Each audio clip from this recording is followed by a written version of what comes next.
Get all your Gator talk, news, analysis, and opinions on the Pod Up with Matthews in the Morning podcast. Find us on your favorite podcast platform or watch us on Facebook Live between 8 a.m. and 9 a.m. every weekday. Pod Up, because we are Gator fans. So say it's great to be a Florida Gator. Good morning and welcome to a Labor Day edition of Pod Up with Matthews in the Morning from the Crime Prevention Security System Studios. Large enough to serve you, small enough to care. We got JC lined up, then we'll have Scott Carter, our normal Monday lineup during football season. And we're going to go ahead and we got a lot to talk about today. If you got any comments or questions, shoot them to us either via the text or on the Facebook Live. But we're going to go to the Titan More hotline now. We're joined by JC. Good morning, JC. How are you? Hey, man. Good morning. Yeah, happy Labor Day to everybody. And, I love Labor Day. I love the short week. I love this time of year. Started football. We had it all this weekend. I got to go to Atlanta. I'm now at the beach. I haven't shaved in 3 days. I just left it out on the field, QB. I left it all out on the field this weekend or out there. Left it all out there and had just a tremendous time in Atlanta. And, of course, I heard about how much fun folks had here. And I think that, we saw it all this weekend. And last night kind of culminated just how great the weekend was with huge crowds starting in Virginia for the Virginia Tech North Carolina game, extending through the weekend. And, of course, last night in Tallahassee, hope was renewed, even though the Seminoles lost. But we had huge upsets. We had huge blowouts. There were some things that surprised me, but most of it, I think, came as expected. But I certainly was excited and happy to see the big successful weekend of college football. And it was a great weekend of college football. Yeah, it really was. It was some tremendous games. Oh, man, just great. I don't know if I was surprised, but, we talked about we didn't know what to expect. I think they announced 86,000 on Saturday in the Swamp. Yeah.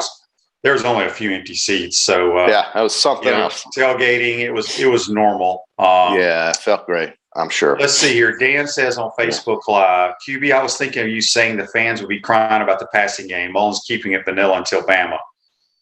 Yes and no, Dan. That was my concern going into this season from what I've seen, and I think it's going to be a concern all year long. But we shall see. A lot of football left to be played, but we are not going to be a great passing football team. It just doesn't happen overnight. But we can run the damn ball. At least we ran it well against the Owls. So ran for over 400 yards. And, we'll see. We'll see. But it really just comes down to one question right now, QB. There's one question that needs to be asked. And to me, which one of these guys gives Florida a chance to win in 2 weeks? I don't care about next weekend. It's not going to show me anything. It's 2 weeks. In 2 weeks, you're going to see a team come down here that is complete, a complete team. And the question will be: is Emory Jones or does Anthony Richardson give Florida? I don't think either one of them throw it well enough to give us a chance. Well, and the problem is that, and it's the old saying: when you have two quarterbacks, you don't really have one. And right now, there's two quarterbacks on this team. It is clear that Anthony Richardson is going to be a part of that offense. So here's where college football is today. I've been saying this the last couple of years, and if you watch a lot of college football, you can agree or disagree with me. The days of a Kyle Trask type quarterback are gone. Okay, you got to remember he kind of fell into our lap when Felipe got hurt. They don't recruit those guys anymore. Look at Ohio State's quarterback. Look at Alabama's quarterback. Look at so now Bryce Young made some really good throws. Don't get me wrong. But my point is, yes, he did. The real pure passers are kind of getting lost in college football. They want a guy who, when the play ain't a great play or the play breaks down, who can improvise a play, basically is what it is. And, we'll see. We'll roll right through South Florida because they're horrible. But the passing game was my concern. It's been my concern, just like the defensive line was my concern last year. The transfers obviously helped there. But we're not going to be a great throwing team like what people have seen the last 2 years. we're going to have to win other ways. Yeah, and you do have a lot of running backs that are at Florida's disposal, but when teams are going to put 8-9 guys up front and all Florida can do is run, it's a problem. I don't know if play action. Look, what I saw of Bryce Young, for example, he's the kind of guy who, first game he started, how would he do? He didn't necessarily just take off and run when things broke down. He waited. He had time to wait, and he made plays moving forward into the pocket and into the field of play where he just picked somebody and threw it to him. I don't know if Florida is going to, if they say show more. I look, just show something. Just show something. Here's the thing. And I don't think they did. They didn't really show much. Well, you don't see a lot of people think coaches hide. I mean, you can't really hide a lot. I mean, it's football. You can only call so many plays. Like I said, University of Texas has the same ball plays as we have. We have the same plays as this team does. It's just knowing when to call them. So anyway, I just want to kind of go around the SEC real quick. Sure, let's do that. Florida wins the game. We had a couple of turnovers. The score could have been different. But I don't think we're going to learn anything about this football team next week at South Florida because they're so bad. You won't. But the one team that stood out to me in the SEC, JC, and I know they played a horrible team that I don't think won a game last year or the previous year, was a team that I kind of called out about the forward pass. They got a quarterback that can throw it now, Kentucky. Okay. And they got some damn dudes on the outside that can go. Now, again, they played Louisiana Monroe, who ain't real good at all.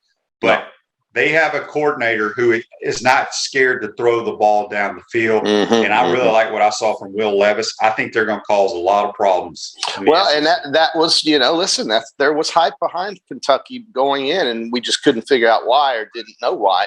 But, look, I saw a defense up in Charlotte play.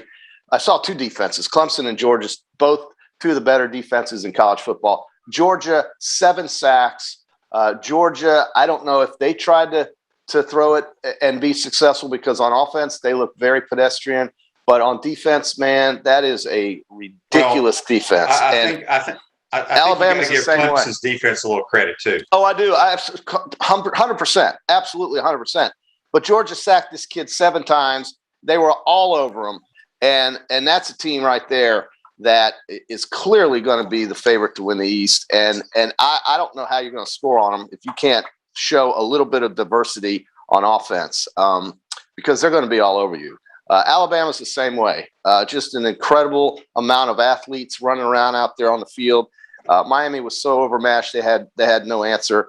And then of course you had some of these other games like Arkansas and Rice and Missouri and Mississippi State and some of these teams. Nice wins for some of these teams, but Mississippi State's not going to win next week. They're not going to beat NC State. Arkansas is not going to beat Texas. I don't know yet about Auburn. You can't really get a gauge for them. Vanderbilt. I did like about Vanderbilt may not win a game of Auburn. They won't. They won't. Auburn's going to be. They're going to be a feisty team. Yeah. Right. Brian Harsin can coach. And the thing that stood out to me in that game was Bo Nix, who has struggled the last 2 years. He was much better. He went 20 of 22 for like 275. That's hard to do on air. So I got to give them credit for what they've done with him. Again, we'll have to see when they play a tougher opponent. But LSU had to be the biggest disappointment in the conference. Clearly. I know they've been through a lot, but they look like the same team to me. Yeah, they can't tackle. They're not good on offense. And the more I think about it, I don't know if Coach O will last long. He's going to get on the hot seat here soon because he had a generational type quarterback in Joe Burrow who knew what to do, great player, and they just don't look like they're a well coached team. No, and UCLA took it to them. No, UCLA, man, that's a team that I guess now can be considered certainly the favorite in the Pac-12. I looked at their schedule. I think USC is about the only team that I would worry about if I was a UCLA team. I mean, you had Washington lose to the Montana Grizzlies. You had Cal lose to Nevada. You had Arizona lose a game at home that they probably were favored to win. I mean, Arizona State won big and Oregon looked okay, but Oregon's going to get beat at Ohio State this weekend. And really the Pac-12 to me is UCLA's for the taking. And I know we're only talking after the first game. And I know that injuries will play a factor in all of these teams. And I also know that there's a lot of football to be played and teams will get better from week 1 to week 2. We get all those cliches. I know all that. But the eye test is pretty obvious that you see some teams that are better. You see some teams that may not be as good or worse. And then you see some teams that you just don't have an answer for. LSU is a middle of the road team right now. I mean, that's just all there is to it. They don't have Max Johnson is not the kind of guy that's going to light you up. And defensively, I just couldn't believe how UCLA just trucked them. I mean, just ran raw through. Charbonnet had his way with those guys. And so it was a tough week for sure for them. And certainly going way out there was not easy. UCLA was a better team. Yeah, the Pac-12 looked terrible. The Washington State lost at home to Utah State. Sure. Arizona lost at home to Brigham Young. Right. Cal lost at home to Nevada. I just Stanford got blown out by Kansas State. So a bad week for the part of the alliance. And Washington lost. And Washington lost to the Montana Grizzlies. That's an FCS team. It's an FCS team. I just said that. So I mean, it's UCLA's there for the taking. Now maybe these teams get better as the season goes. I don't know. UCLA is clearly the most talented team out there in my mind, and USC is probably the only team in their way. I don't see. I mean, they just got done with their hardest game, and that's LSU. That looks like a 5-5 team to me right now. I mean, maybe they'll get better, but they're a 5-5, 6-4 type of team. I mean, I don't know. That's. No, I agree. Last night, if you missed it, Florida State loses to Notre Dame in overtime, 41-38. They missed a field goal. Oh, I'll tell you what. Great story, though, man. A great story. No, it is. Here's what I don't understand. With Mackenzie Milton. Well, first of all, if you missed the game, the first 2 series for FSU on offense may have been the worst 2 series I've ever seen at any level of football. Any level. I'm talking, it looked like, the little 10-year-olds that come out that have no idea what they're doing. Yeah. That's exactly what it looked like. They had like 6 plays for like minus 22 yards. Okay. Yeah. And it looked like it was going to be blowout city. Give them credit, especially in the fourth quarter. They were down 18. They tied up. What I don't understand is Mackenzie Milton only goes into the game with about 6 minutes to go, only because Jordan Travis's helmet came off. And then they didn't put Jordan Travis back in. My question in the post game to Mike Norvell would have been, okay, you left this kid in not due to the other starting quarterback getting hurt, but because his helmet came off, he had to come out for one play. You left him in the game. Why didn't you put him in the game earlier? Yeah. What did you miss? Right. Yeah. What did you miss for those first 3.5 quarters that made you think you still had a chance to win with that guy?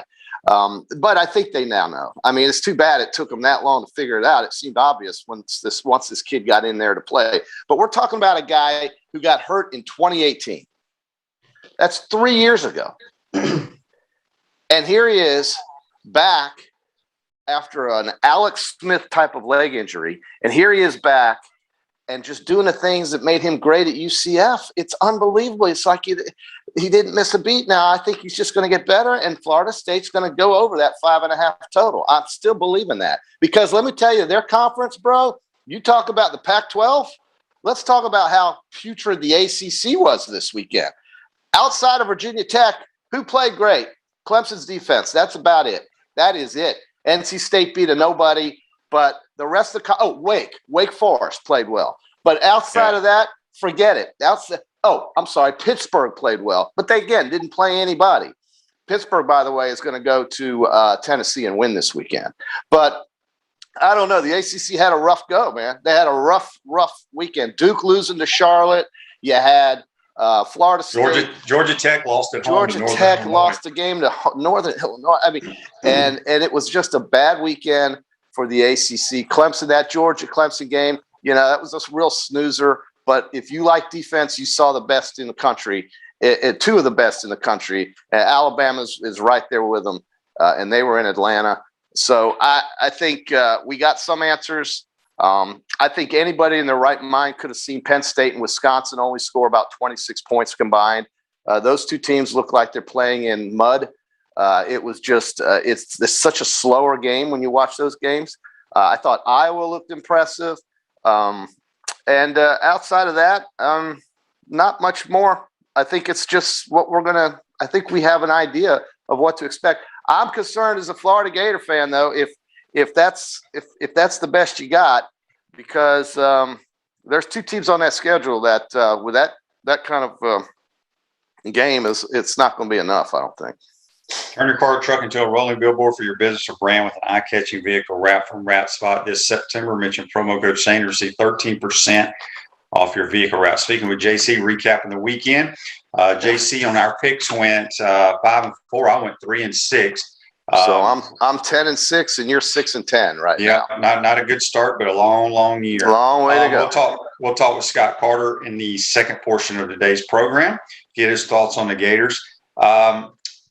Your big pick, Louisiana Lafayette, they didn't look so great. They look bad, and Texas certainly, I think, will give Oklahoma a good game this year. I think Oklahoma still has the same problems that they've had, and Lincoln Riley basically got out there on an apology tour after the game when Tulane, it was kind of a weird game, but Tulane had blowout city, and they just kind of they were just kind of laid down. Tulane was winning in the first half, and they were winning by at halftime. At halftime, it was a 23-point game. Sure, and then their defense went to sleep, and so did their offense. Right. Well, listen, I think Oklahoma is exactly what we think they are. They're a good offensive team that can't stop anybody, and Texas will give them a good game this year and may even beat them. Who knows? I'm not ready to put Oklahoma in the playoff yet. They'll probably win the conference, but it will be tougher for them to win the conference than I think people think. I was somewhat surprised at how Iowa State struggled a little bit. I don't think it's time to hit the panic button yet, and I certainly don't think that Texas was disappointed with their performance. Hudson Card is going to be a good quarterback there. Sarkisian is a great coach to have if you're looking for offense and if you're looking for ways. They've got Bijan Robinson, great running back. Texas will be better, and that'll be a challenging conference for Oklahoma to win. I really believe it's not going to be as easy as everybody thinks it will be for Oklahoma. Your Indiana Hoosiers didn't look real good either, Jason. No, God. And, Iowa is just one of those quiet teams that just goes about their business. They've got a big interstate game this weekend with Iowa State. Right now, you have to say Iowa looks to be the better team. They've had a lot of success against Iowa State, certainly. And they're just quietly – between – Who in the West, in the Big Ten West, would you have in front of Iowa right now? I wouldn't have Wisconsin, even though Wisconsin is probably the second best or first best team in that side of the Big Ten. Iowa looks to be the best team right now, even though it's only week one. And listen, everything is said with the disclaimer that it's only week one. I know how things change, but Alabama's still going to win a lot of games this year. Georgia's still going to win a lot of games this year. And Clemson, even though they lost that game, probably still going to win the ACC. So, that's kind of where I stand. Florida, look, it was cool seeing them in those white uniforms, man. I liked the way they painted the end zone. I thought that was really nice. You had the big crowd there, 35-14 game. A lot of running the football, but that's, I think, what we expected. Yep, that's exactly what we're going to see all year long. But the question is, which quarterback gives you a better chance to beat Alabama? Yeah.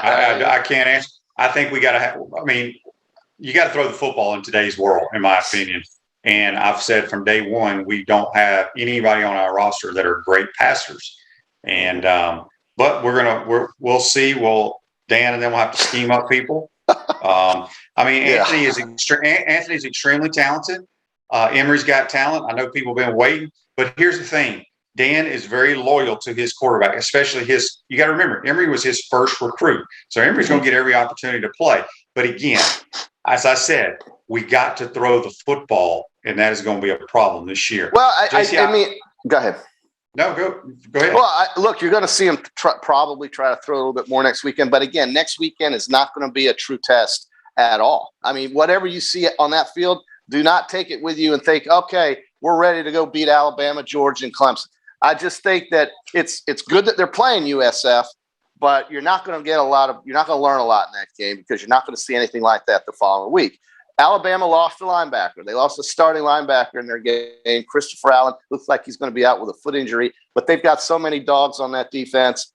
And offensively, they had a transfer from Ohio State catch a 94-yard pass and just do the rest with his legs. They got so much speed and running. Their offensive line is massive. Their quarterback doesn't make any mistakes, or didn't, at least in this game. So It'll be here in 2 weeks. I'll tell you this. Watching Miami, they were so unsound at what they did defensively. It blows my mind. And that was their problem. I mean, last year, this is why Manny Diaz took over the reins as the defensive play caller. Yeah, but they're still unsound. Didn't happen. Didn't matter. They were leaving guys wide open on blitz calls. Back to the game last night. You mentioned Wisconsin. I did. It's amazing to me. I really like the kid that played quarterback last night for Notre Dame, who's a Wisconsin transfer. Jack Cohn had a phenomenal night. Was extremely accurate. He was better than Graham Mertz. And for some reason, they are in bed with Graham Mertz up there. I mean, this kid, he should be lucky he lost his job so he could go somewhere else and throw the football. It's a style of play. I don't know why anybody would go there. I don't if you're either. A quarterback. Yeah, that's right. It's just painful to watch. I mean, it's like getting a first down is so difficult for some of these teams. And Wisconsin has a good defense, and Penn State looks to be improved. But when you have that much trouble getting 10 yards in today's world, forget it. This team is just run-of-the-mill kind of stuff, and it just makes me convinced that this conference, again, is just a one-team league. I think you're going to see Iowa win the West. I think I'm going way out on a limb here and saying Ohio State's going to win the East, way out on a limb, right? Mm-hmm. And that's the end of it. That's it. Maryland looked okay, throwing the ball around a little bit with the Tagovailoa kid. Loxley's going to let him have a lot of fun throwing the football, so good for Maryland, but they're not going to be able to stop Ohio State. Nobody is. So it's pretty obvious to me who's going to win the Pac-12, who's going to win the Big Ten. The ACC is still Clemson's, I think, to lose, even though I think Pittsburgh is a team you better keep your eye on. And North Carolina will get better. Virginia Tech looked impressive defensively. I think offensively they can do some things to make some people uncomfortable. So Virginia Tech's a team to keep your eye on. The SEC, I think, is a two-dog race right now. And then you've got the Big 12. I think that's a two-horse race too, two-dog race. Texas and Oklahoma to me. And Iowa State better get better fast because Iowa's going to beat them this weekend if they don't. If you got joint pain in your knees, shoulders, hip, or back that won't go away, you need to check out QC Kinetics for long-lasting relief. No surgery, drugs, or downtime. Schedule your free consultation at QC Kinetics. 352-400-4550. Give QC Kinetics a call today. John says on Facebook Live, brought to you by Melton Law, Wisconsin, Penn State was such a fun game to watch. Welcome back defense. I'll say this. There wasn't as much scoring nationwide as you saw last year. Mm-hmm. Here's why I think that. Okay. I think there's bad quarterback play across the country. Well, I can't argue. I mean, think about it. You had, 5 of them go in the first round last year, and then you had Trask who went late, a bunch of other quarterbacks. They're really – I mean, think about right now how many big-name quarterbacks are playing across the country. Well, and there's a lot of new guys. You know, C.J. Stroud's C.J. Stroud's a new kid. Bryce Young's a new player. Florida's got 2. Which means I don't know if they have 1. You've got the Hudson Card kid out of Texas. Robinson at UCLA is doable to win games. They can win with him. I mean, the North Carolina kid had a disappointing game. Howell did not play great against Virginia Tech. He was on his back. The Clemson kid was on his back all night long. I mean, DJ just had nowhere to go. And Georgia's quarterback, JT, I told you about him, man. He's not going to win the Heisman. Okay. Well, he's not going to win the Heisman, but here's what I will say. I don't know if I've seen as many NFL players on both sides of the ball, on both defenses, as I saw in Clemson, Georgia. That's true. That's true. Now, keep in mind, Clemson's offensive line is and has been a problem for that team in many, many, many back-to-back years. I mean, their offensive line, look at the draft. They don't send too many offensive linemen to the NFL, and Georgia exploited that. And if you don't have an offensive line, the Georgia Bulldogs will have your quarterback on his ass all night long. So I don't know. What did Florida's offensive line look like to you, QB? Yeah, they ran the ball against the team from Boca Raton. Big deal. They're going to do the same thing against South Florida. That's exactly what they should do. If they run for 400 yards on Alabama, I'm a believer. Okay, but I'm going to go out on a limb and say that ain't going to happen.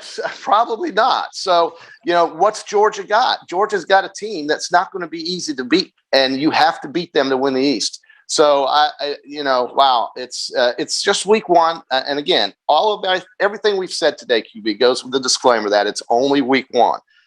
But we know who's got the real NFL prospects and who's got some. and who's got none.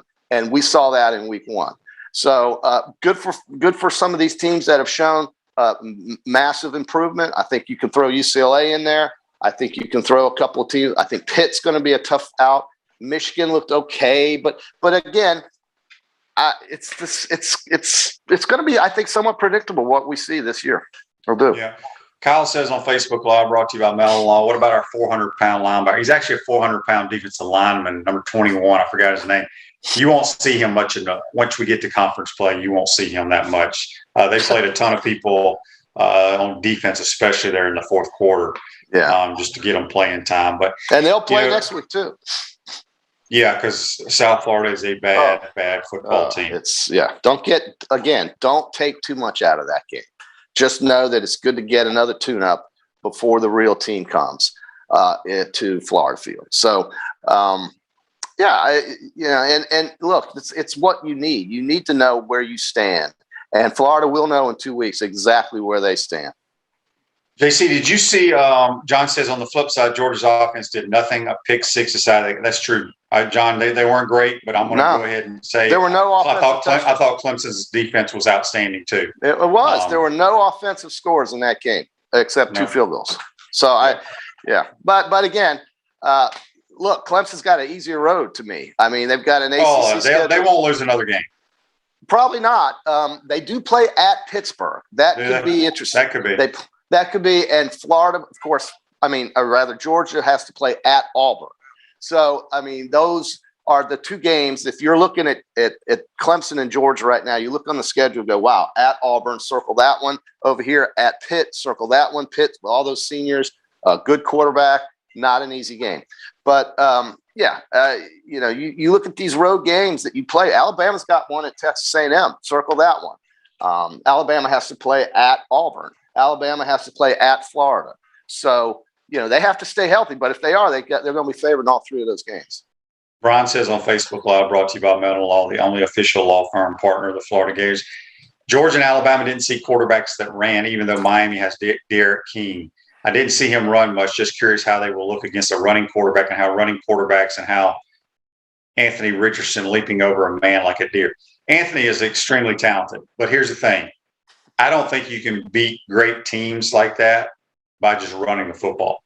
You've got the fastest way to score is throw the football.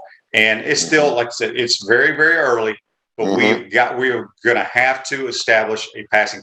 And I do the pregame show with Steve Russell, JC. Yeah. And I told him on the show the other day, I was like, your calls starting on Monday, this is before the game even started, are going to be, why aren't we throwing the football more? Why aren't we throwing it better?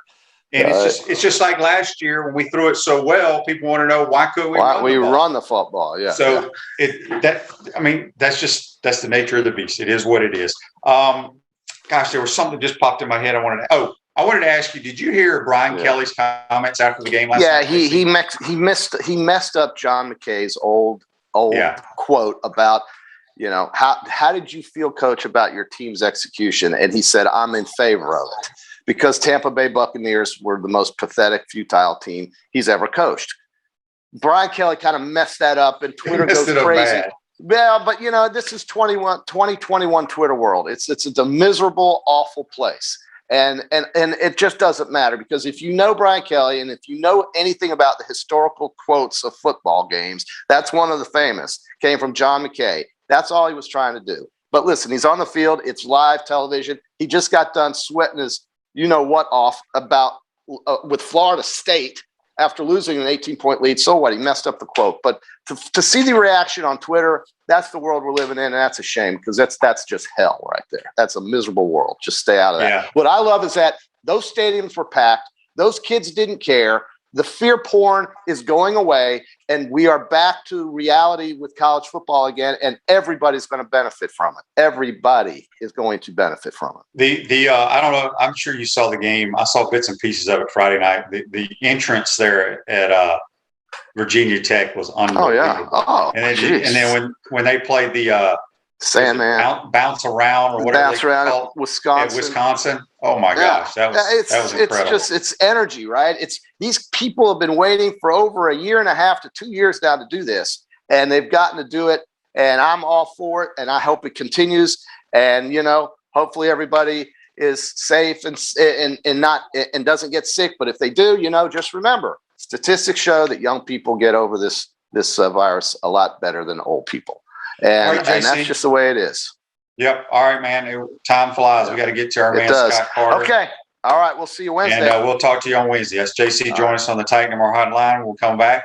We'll be joined by FloridaGators.com senior writer Scott Carter talking Gator football. You're watching and listening to Pot Up with Matthews in the Morning.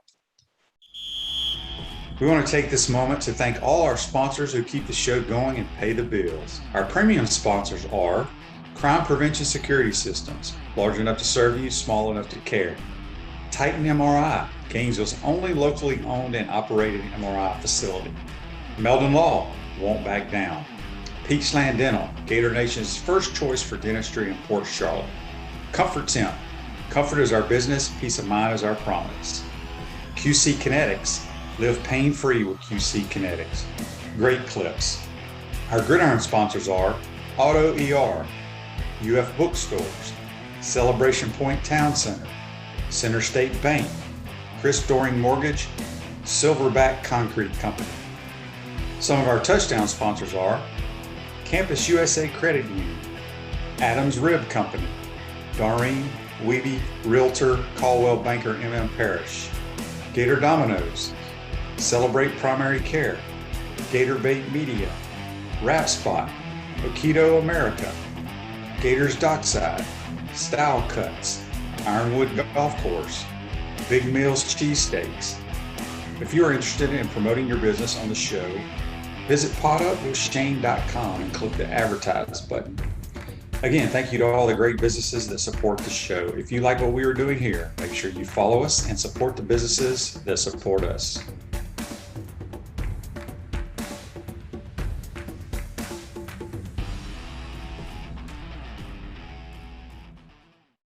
Welcome back to the Crime Prevention Security System Studios, large enough to serve you, small enough to care. Celebration points where the Gators go to celebrate with premium brands like Nike, Bass Pro Shops, Regal Cinemas, Le Macaron French Pastries, Dave & Buster's, Palmetto Moon, and now open the HBC's new restaurant, Spurrier's Gridiron Grill. Make your reservations today at SpurriersGridironGrill.com. We will see you at Celebration Point where the Gators go to celebrate. We're now going to go back to the Titan MR hotline, and we're joined by our good friend of the program, Scott Carter from FloridaGators.com. Good morning, Scott. How are you?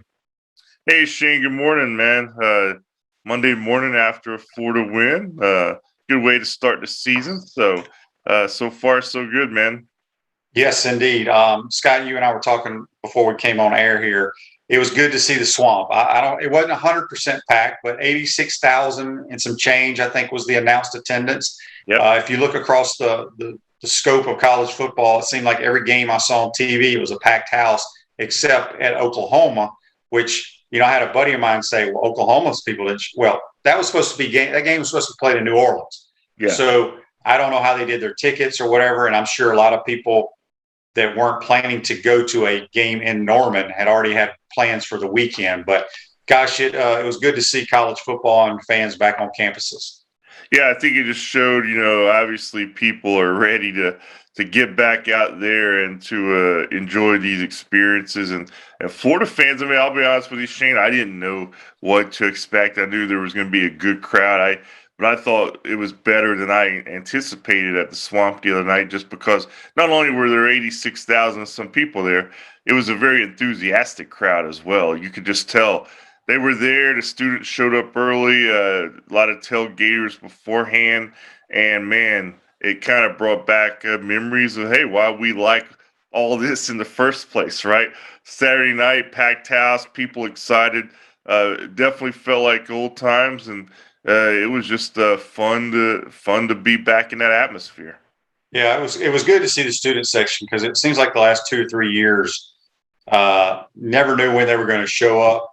Hopefully they show up early in 2 weeks because we're going to need those guys. All right, looking at the game, just your thoughts now that the game's over. As you said, we won the football game. I think if we don't have those two turnovers, one turnover on downs inside the red zone there, the score may have looked different. Just your overall assessment of the game, Scott. Yeah, I mean, I wasn't. It kind of flowed the way I thought, Shane. I mean, they got out there. They got up 14-0 on those first two drives, and really, after that, the game was never seriously in doubt. It was just, at that point, you're like, okay, how crisp can the Gators be? And you're right. They weren't as crisp as I'm sure they wanted to be, as Dan Mullen wanted. Obviously, the turnover that you mentioned, the interception by Emory Jones, and then the miscommunication with the signal on that 4th and 4. I think at the time everybody was scratching their head, and Dan Mullen was had some choice words for Emory when he got back to the sideline.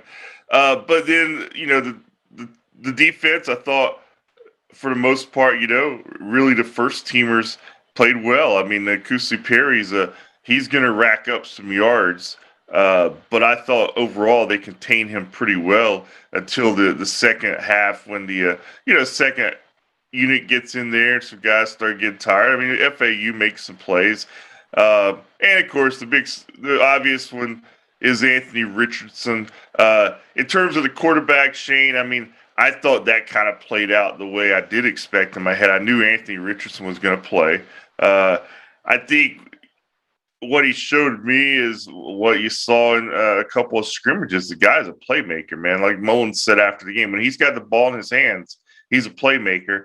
And now, I mean, that's a great problem to have. I think you'll see a better Emory Jones against USF, but you also saw enough what of Anthony Richardson you do.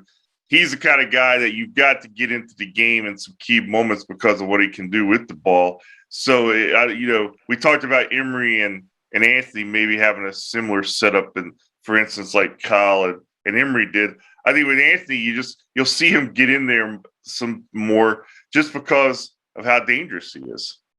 Yeah, he's extremely athletic, as you said, with the ball in his hands. My biggest concern going into the season, regardless if he played quarterback, is throwing the football.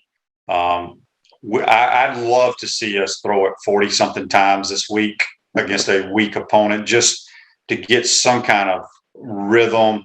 Just throw, it's all about confidence too, throwing completions. And so maybe we'll see that. We got a Facebook Live here brought to you by Meldon Law. John says, what's your take on what happened on the QB sneak on 4th and goal? As soon as it happened, either it was signaled in wrong or Emory. And so here's how their offense operates, which I don't know if I could ever play anything like that, because as a quarterback, I'm used to communicating to everybody what the play is. Yeah. Each skill group has their own coach signaling the play in. So the receivers, I assume they look at Billy Gonzalez, the running backs, if the running back coach. The only people that are not looking at a signal are the offensive linemen. The quarterback gets the play. He relays, whether it's protection, run game, or whatever, to those guys. So I don't know. I mean, you could tell Dan was upset, but then as soon as he was upset, you could see him on TV. I was up in the press box area, and I saw it on the monitor. He turned directly to somebody on the sideline. So I don't know if it was signaled in wrong or what, but obviously Dan Mullen's not going to call quarterback sneak when it's 4th and 5 or whatever it was. So did they talk about that in the post-game comments at all? Yeah, they did. Basically it was a miscommunication with the signal, as you just said. Emory said he basically wasn't sure what the play was, but he went ahead and ran what he thought it was. And Mullen said, well, that's when, that's an experience factor. That's when he's got to call a timeout for us. Because, Emory's okay, 4th and 4. They want me to do a sneak here. Maybe not what I'm used to, but I'll try to make the play. That's what Mullen was saying. That's what the quarterback's going to think there. But essentially, it was the wrong play. There was just some kind of miscommunication there. And, it cost them on that play. And I think they'll get that cleaned up. But you're right. This system there that you just kind of broke down, Shane, that is a little different kind of system. And a lot's going on there. Yeah, there is. And and that's pretty much how all colleges do it nowadays. Mm-hmm. I just never played in that era.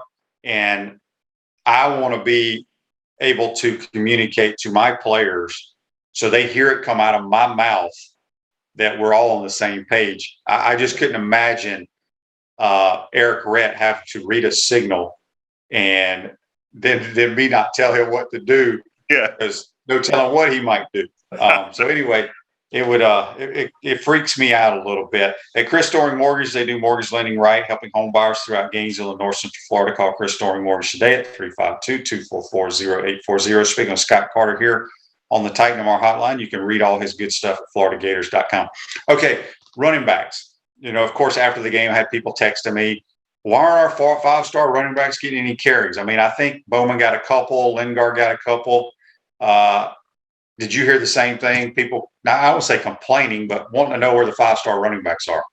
Yeah, I mean, there's always that. It's always you get always more questions, Shane, about the guys who aren't playing than who are playing. That's just the nature of the beast.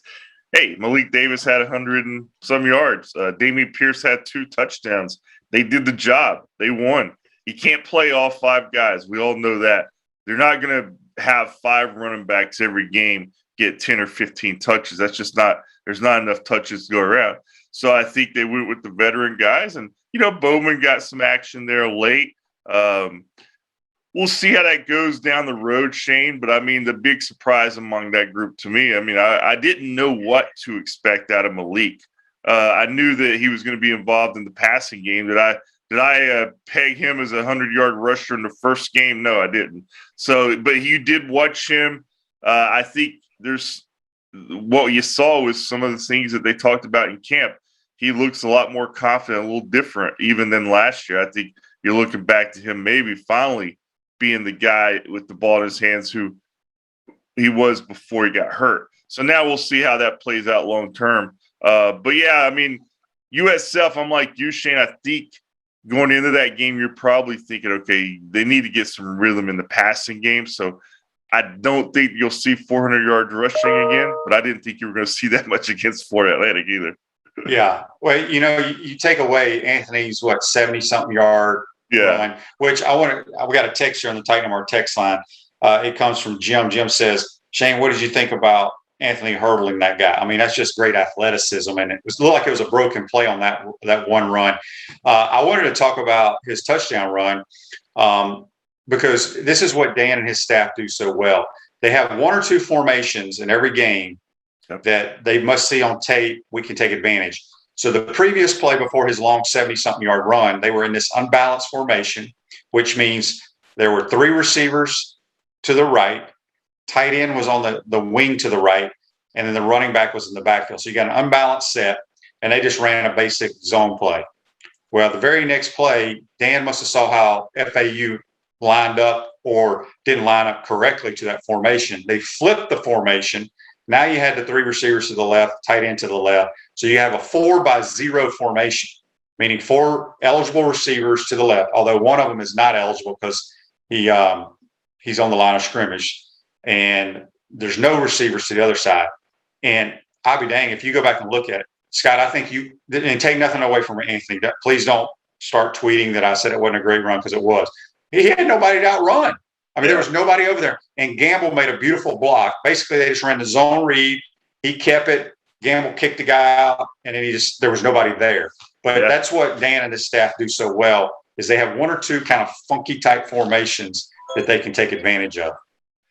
You're exactly right. And that's what good coaching is. And to see something in the flow of the game and to right away be able to, I guess, expose that, that's what your job is. And, you have a guy who can certainly expose it with Anthony Richardson and his athleticism. That one there that you talked about, that play, you're right. He broke free. Once he got in the open, you knew that it was over. And then, of course, the other run that really impressed a lot of people was the one where he made a couple of moves at the line and then got out on the edge and hurdled the guy. And, not many guys are going to be able to make that play. That's just truly his athleticism. And then, they even had the guy lining up a receiver on that Hail Mary pass. So you could see what they think of Anthony Richardson. Okay, they don't have a Kadarius Toney this year, but Anthony Richardson might have an opportunity to be that kind of playmaker for them in different roles. I don't know if we'll ever see him line up as a receiver again, but he certainly was out there on that one. And, hey, that's it. It's going to be interesting to watch this kid grow because you can just tell he's got a presence about him, Shane. And that's the one thing you can't teach. You can't teach that athleticism and presence. He just got to learn more and let him do his thing. And then, I think we'll see also a better Emory. I don't think Emory, by any imagination, had his best performance. I mean, you could tell how disappointed he was post game, saying that he was going home right away to break down that film. You could just tell he didn't like what he did. I think you'll see a better Emory on Saturday against USF. And also, I kind of go with what you said, Shane. I think you'll see some more passing just to see if they can work out the kinks, because let's face it, not many teams are going to beat Alabama by rushing for 400 and 4 yards, 400 some yards. Yeah, that ain't going to happen. John has a Facebook Live. Brandon. He wants to know, how do you guys feel about Mark Lone's comments on Rick Wells?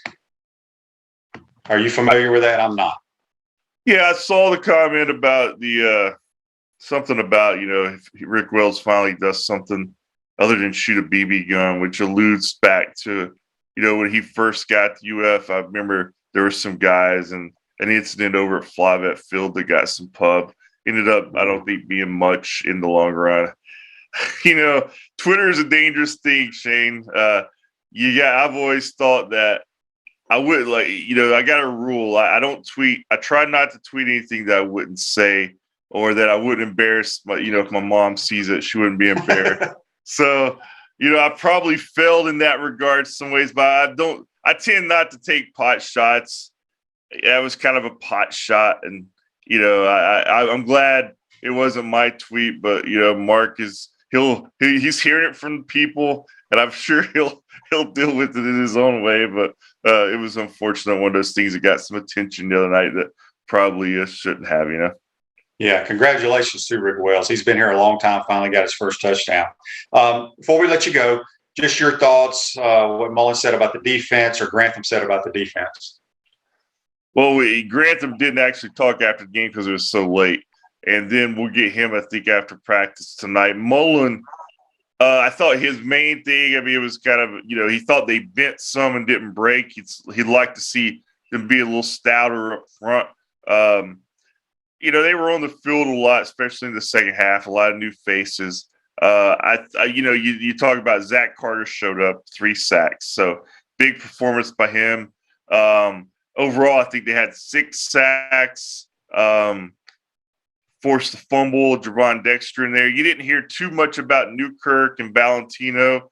That could be a good thing, or just first game. I don't know what their snap counts were. I haven't looked at that detailed information yet. But overall, Shane, just with where the defense was last year and one test so far this year, I thought it was an improvement. Was it perfect? No. But it's not going to be perfect this week either. But I think as long as they can continue to make the plays and not give up those big plays and be solid, and then you get real tests against South Carolina or against Alabama. So we'll see. Yeah, it was hard to evaluate, because I know N'Kosi Perry completed some balls, but you're never going to shut a team out from completing passes. It's just part of the game. Yeah. I do think the new transfers in the interior helped allow Zach Carter and those guys to be able to come off the edge a little bit, because I'm still, to this day, I believe that it's now 3 transfers. Did the one guy – I know the 2 kids that transferred before summertime from Penn State, and is Newkirk and Valentino. Yeah. They both played, correct? Yeah. And then Tyrone. Did the other kid that we picked up off the waiver wire last week, did he play? He did. He came in late. He was out there, number 95, Tyrone Truesdell.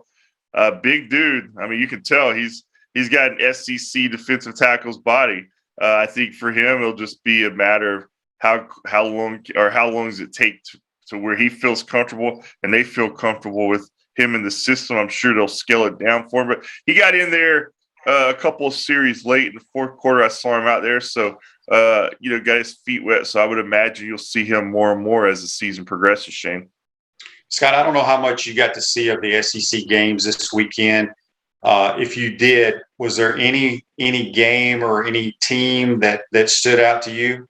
I remember Yeah, I remember last week, I was obviously like everybody else. I wanted to see what happened with that Georgia Clemson game. And I didn't expect a low scoring game like that. I mean, it told me Georgia's defense is for real, but their offense, which is supposed to be the strength this year with the quarterback, I mean, Tim, it doesn't seem like they blew anybody out of the water there. So, but that was a big win for them. I mean, it's sets them up for a big run. They beaten Clemson, number 3 ranked team in the country, so they'll climb a couple spots in the polls. And but that was the game that really I had most interest in. As far as the rest of it, Shane, you're right. I didn't see a lot of it. Yeah, it's the one team that stood out to me, and they played an awful team, but it's just what they did offensively, was Kentucky. Yeah, I told JC early, they got this quarterback transfer, Will Levis.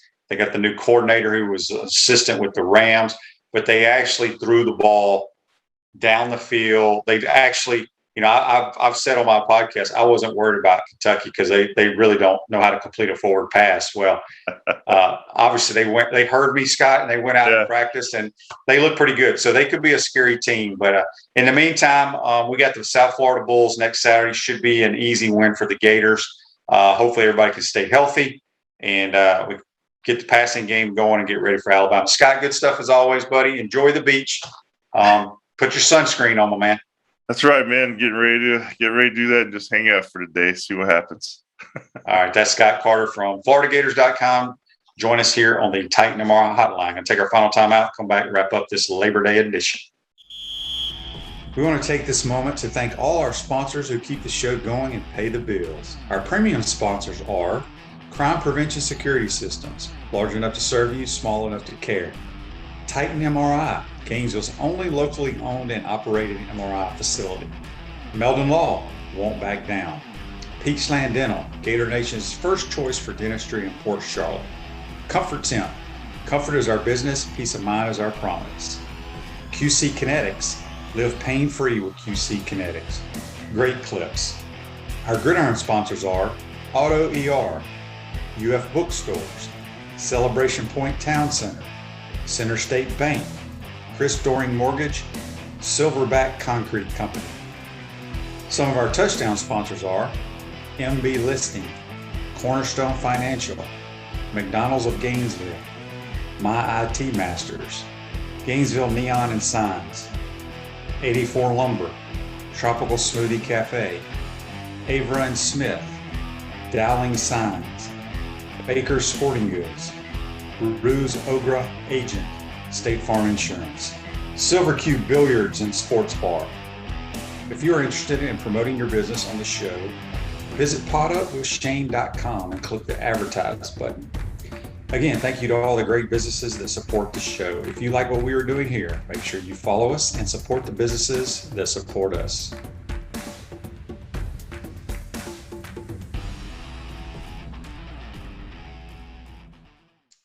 Welcome back to the Crime Prevention Security System Studios. Center State Bank is now South State Bank, but they still put business first. They understand that small businesses need a community business partner that they can rely on.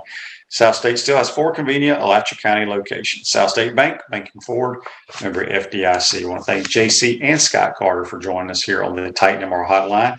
It's always good to talk on Monday after the Gators win, regardless of what you think about the game. A lot of football to be played. And we just got to get that passing game going, hopefully, this week against South Florida. We got one more game to end this wonderful college football kickoff weekend. Ole Miss plays the Louisville Cardinals tonight in Atlanta. I think Ole Miss will win a high-scoring, close game. Lane Kiffin will not be coaching. And tonight, tested positive for COVID.